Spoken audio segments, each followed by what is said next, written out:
ଆଜ୍ଞା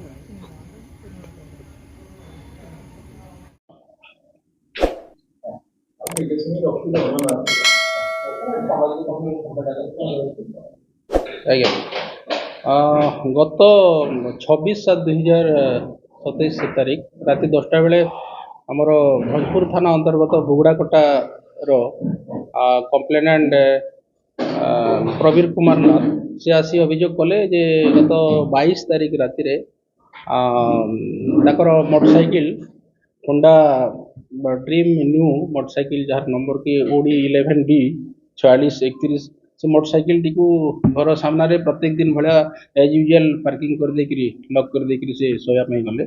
ରାତି 12ଟା ବେଳେ ଯେତେବେଳେ ପରିସ୍ରା କରିବା ପାଇଁ ସେ ବାହାରନ୍ତି ସେ ସମୟରେ ଦେଖିଲେ ଯେ ଯେଉଁ ଘର ଯେଉଁ ମେନ୍ ଗେଟ୍ର ବାହାର ପଟୁ ତାଙ୍କୁ କେହି ଜଣେ ବାହାର ଇଏ କରିଦେଇଛନ୍ତି, ବନ୍ଦ କରିଦେଇଛନ୍ତି। ତାପରେ ସେ ତାଙ୍କ ପୁଅକୁ ଫୋନ୍ କଲେ, ଆର ଘରେ ସେ ତାଙ୍କ ପୁଅ ଶୁଅନ୍ତି, ସେ ଆସିକିରି କବାଟ ଖୋଲିଲେ। ତାପରେ ଦେଖିଲା ପରେ ଜଣା ପଡ଼ିଲା ଯେ ତାଙ୍କର ଯେଉଁ ମୋଟରସାଇକେଲଟି ସେ ଜାଗାରେ ନାହିଁ। ସେଠୁ ଖୋଜ ଖବର ସେ କଲେ, କୌଣସି ପ୍ରବାବୁଲ ଜାଗାରେ ମିଳିଲା ନାହିଁ, ଜଣା ପଡ଼ିଲା ଯେ ଏଇଟା ଚୋରି ହେଇଛି। ତାପରେ ଭୋଜପୁର ଥାନାରେ ଆସିକିରି ଏ ବାବଦରେ ଗୋଟେ ଅଭିଯୋଗ କରାହେଲା। ଏ ସଂକ୍ରାନ୍ତରେ ଭୋଜପୁର ଥାନା case number 191 dated 26/7/2027 under section 303 BNS ଆଧାରରେ ଗୋଟେ ମକଦ୍ଦମା ରୁଜୁ ହେଲା ଏବଂ ଏହି ମକଦ୍ଦମା ତଦନ୍ତ ଭାର ଆମର ଏଏସ୍ଆଇ ଗୋବିନ୍ଦ ଚନ୍ଦ୍ର ଟୁଡୁକୁ ଦିଆହେଇଥିଲା ଏବଂ ପ୍ରତ୍ୟକ୍ଷ ଭାବରେ ଆଇଏସି ଭଞ୍ଜପୁର କରୁଣାକର ରାଉତ ସିଏ ସୁପରଭିଜନ କରୁଥିଲେ।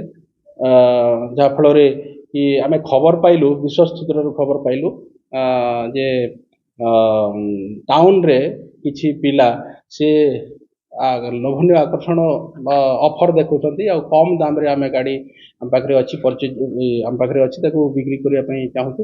ତାପରେ ଏଇ ଖବରଟା ଆମର ହସ୍ତଗତ ହେଇଥିଲା ଆଉ ଖବର ପାଇଲା ପରେ କୌଶଳ କ୍ରମେ ସେଇ ଯେଉଁ 4 ଜଣ CCL ଅଛନ୍ତି, କମ୍ ଅଳ୍ପ ବୟସର ପିଲା ଅଛନ୍ତି, ସବୁ 16-17 ବର୍ଷର ପିଲା, ତାଙ୍କୁ ଧରା ହେଲା ଏବଂ ତାଙ୍କ ପାଖରୁ 6 ଗୋଟି ମୋଟରସାଇକେଲ ଇନକ୍ଲୁଡ଼ିଂ ଏଇ ଯେଉଁ ଚୋରି ହେଇଥିବା ମୋଟରସାଇକେଲଟି ଏବଂ ତାଙ୍କର ପାଖରୁ 3ଟି ମୋବାଇଲ ଜବତ କରାହେଇଛି ଏବଂ ଆଜି ତାଙ୍କୁ principal magistrate juvenile justice board ପାଖରେ ପ୍ରଡ୍ୟୁସ କରାହଉଛି।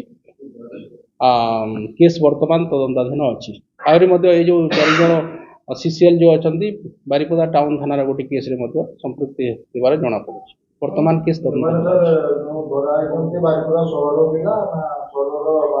ଆଜ୍ଞା ଏମାନେ ଆଉଟ୍ ଅଫ୍ 4 ଗୋଟିଏ ହେଉଛି ବାରିପଦା ଟାଉନ ଅନ୍ତର୍ଗତ ଗୋଟେ ପିଲା ଆଉ ବାକି 3 ଜଣ ବାରିପଦା ବାହାରୁ ମାନେ କୁଳିଅଣା ଏରିଆରୁ ଧରାଯାଇଛନ୍ତି।